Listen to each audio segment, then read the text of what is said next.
டேய், எதுக்குடா ஃபோனுக்காக அடிச்சுக்கிறீங்க? Book எடுனா book எடுக்க மாட்டேன்றீங்க, ஃபோனுக்கு மட்டும் அடிச்சுக்கிறீங்க. ஃபோன்னால என்னென்ன பிரச்சனை வருதுன்னு தெரியுது இல்லை? கண்ணு போயிடும்னு எத்தனை முறை நான் சொல்கிறேன்.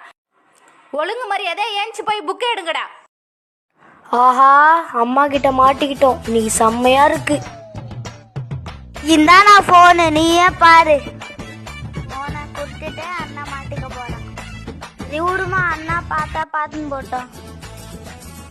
டே, கடைசியா பேசி என்ன மாட்டி விட்ட பாத்தியா? உன்னெல்லாம் நம்பவே கூடாது.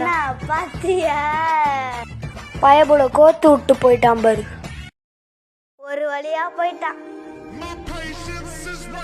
நல்ல வேலை, யாரும் பார்க்கல. டேய், இவனால பெரிய வெண்ண மாதிரி பேசிட்டு இப்ப என்னடா பண்ணிட்டு இருக்க?